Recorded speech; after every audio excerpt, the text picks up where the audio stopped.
But the chest to chest pin is where a lot of, I think, some of you anyhow are getting stuck. This, you can go on top position with me for a second.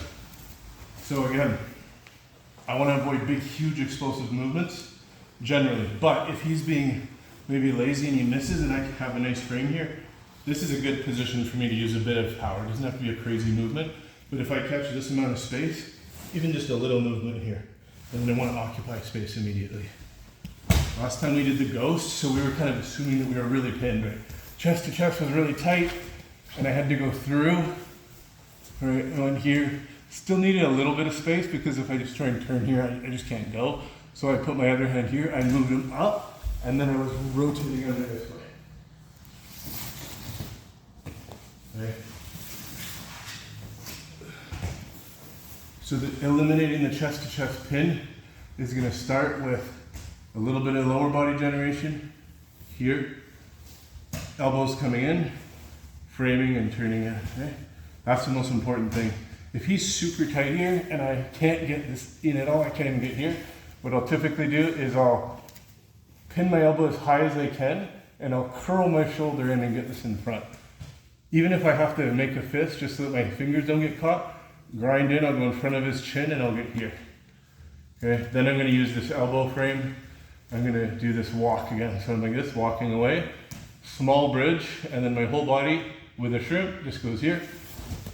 And then from here, if he's this high, which they would be generally if they're driving that hard, I'm going to circle my underhook in and I let it fall. So notice I'm not trying to get my hand first and getting it shallow and letting him re-pin my arm here. Because even though he has the overhook technically, he can pin, makes it hard. So if I made that big movement in that space, I want to, sorry, go back. From here, framing, moving, making space. I want to, hand is going first, as soon as the elbow can be free, drop the angle here. And then immediately we're coming up, turning onto our hips, and coming up to the back. Okay. So I want to just choose this very basic, but fundamental escape kind of as our main focus for the technique.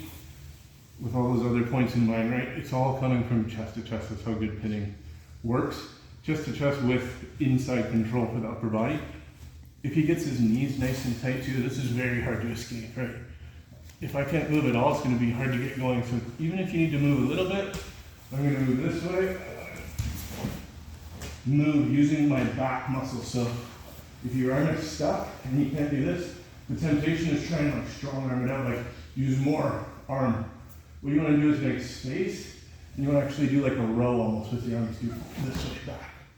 Okay, so that one arm is in, he might then compensate by trying to keep this super heavy.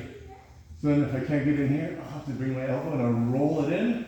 I'm going to grab the material here, walk my hips away, push up, and then circle in here. Okay, notice I'm on the side, but this foot is here, and I'm going to pull myself up.